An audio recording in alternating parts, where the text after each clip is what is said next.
Before we get into today's lesson about disjunctions, I want to have a quick review about conjunctions, and that's the concept that we covered right before we went on the Thanksgiving break. So let's go ahead and do a quick review. Conjunctions are a compound sentence of mathematical statements that are connected by the word and. The solution to a conjunction is the intersection of both of those inequalities. So let's go ahead and look at an example that I have prepared for you. So I have this example, x is greater than -1 and x is less than or equal to 4. And remember that we use this symbol, which looks like an upside down V, to symbolize the word and. Well, when we graph this, we have to make sure that we graph each inequality separately above the number line, like I've done here. Here I have in red, x is greater than or equal to greater than -1. Remember that this open circle, it's not filled in, so that means that it's not equal to that number. So x is greater than -1. So anything that's to the right of -1 would be bigger, so I want to shade in that portion. And in blue, I graphed above the number line, x is less than or equal to 4. And since this says less than or equal to, I'm going to shade in that circle and shade everything that's to the left of 4. And remember that the intersection is what they have in common. So I'm going to look here and I see, oh, they have everything from -1 to 4 in common and nothing else. So that's what's going to go on my number line, and that's what you see here in purple. Alright, so now that I've refreshed your memories about conjunctions, let's move on. What is a disjunction? Well, they kind of sound the same, conjunction, disjunction, and you know what? They're going to be kind of like opposites. A disjunction is going to be a compound sentence of mathematical statements connected by the word or. So instead of connecting by the word and, like a conjunction, disjunctions use the word or. So what that means is that the solution can be any one of the statements. It doesn't have to be both of the statements or their intersection. It can be one part of the sentence or it can be the other part of the sentence. Now, for a disjunction to be true, only one of the statements in that sentence has to be true. And the solution to a disjunction is the union of the solution sets. And if you remember when we first started talking about intersections and unions, the union was everything that was contained in that set. Remember when we had the brackets at the beginning and we said that the union within these sets was all those numbers that they contain. While the solution for disjunction is going to be the union, all of the numbers that are contained there. And when we graph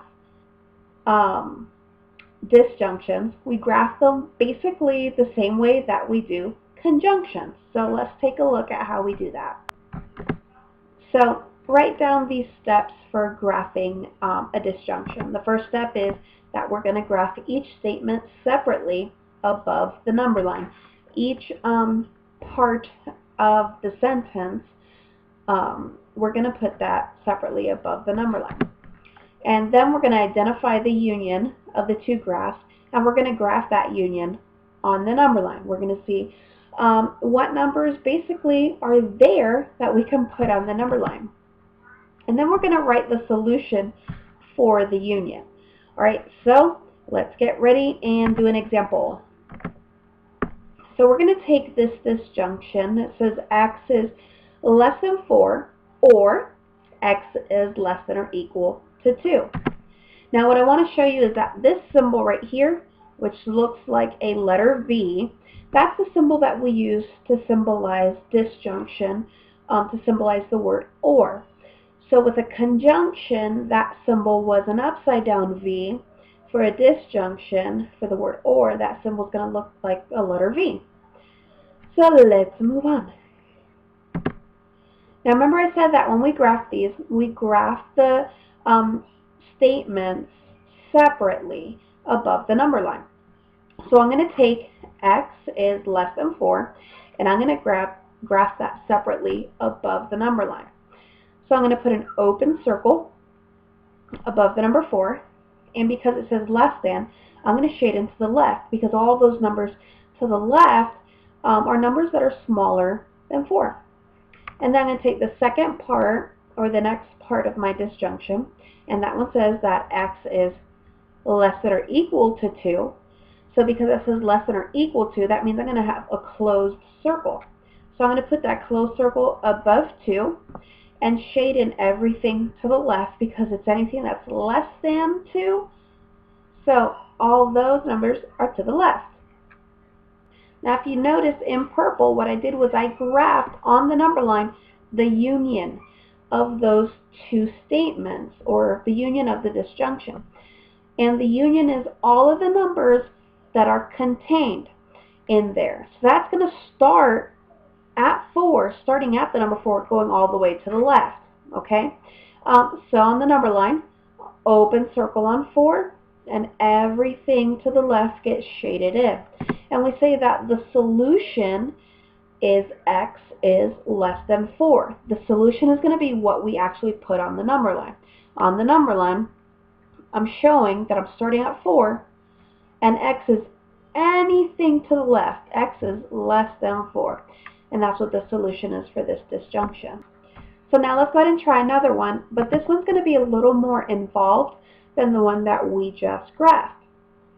This one's more involved because, as you can see, I have both sides of the inequality, or actually one side of the inequality that would need to be worked out before I can get an actual inequality where x is either greater than or less than some number. So what we have here is 3x plus 4 is greater than 16, or, remember that symbol means or negative 5x is less than or equal to 20. So remember that we have to solve one side before and get x alone before we can graph anything. So following the rules, remember we have to add and subtract before we multiply divide. So that's exactly what I'm going to do. Because 3x is adding 4, I'm going to subtract 4 on both sides to keep it balanced. So that's going to be 3x plus 4 minus 4 is greater than 16 minus 4, or, and I have to work with the second statement, this was negative 5x less than or equal to 20, and because here I don't have any addition or subtraction, I'm going to go ahead and divide, because my x is multiplying by 5, so I'm going to divide by negative 5 on both sides to keep that balanced. So let's move on and see what we have left. Now for the first part of the disjunction, I have 3x is greater than 12, or x is greater than or equal to negative 4. If you notice, the symbol here changed. Does anybody remember why that symbol changed, why it flipped around? Because I was dividing by a negative number. Remember, when you divide by a negative, the inequality flips to the other direction. Well, now what we have is this side of the disjunction is solved. That part can be graphed, but I still have this first part that I have to work on. So I'm going to continue till I have everything complete. Now, x is being multiplied by 3, and to get x alone, I want to go ahead and divide both sides by 3. Okay, when I do that, I'm left with x is greater than 4, or x is greater than or equal to negative 4. Alright, and if that last explanation was a little too fast for you, I encourage you to pause the video, rewind it, and replay this section. And make sure that you get everything down in your notes. That way you have a better understanding of it. You know, if there's anything you don't understand, what's great about the video is that you can stop and rewind and replay as many times as you need to. Well, now we're going to take this disjunction and we're going to go ahead and we're going to graph it. So the disjunction x is greater than 4, or x is greater than or equal to negative 4, is going to go above the number line, like so. In blue, I'm showing x is greater than 4. Remember that an open circle is not equal to. So I have an open circle there, and if x is greater than 4, that means x can be 5, 6, 7, 8, 9, so on and so forth, so I shade in everything to the right. And the second part of the disjunction is x is greater than or equal to negative 4. So that means I'm going to start on negative 4 with a closed circle, because remember this was equal to, so that means it can also be 4. And I'm going to shade in everything going to the right of the negative 4.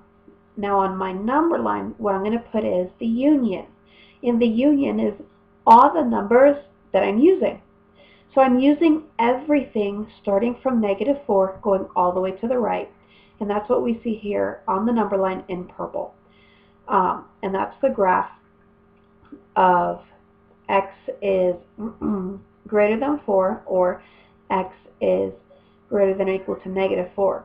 Now what's the solution? The solution isn't this whole disjunction right here. The solution is actually what I put on the number line. And on the number line, it's x is greater than or equal to negative 4. And remember what I said a few slides back. I said that the solution, in order for disjunction to be true, the solution can be one of the statements.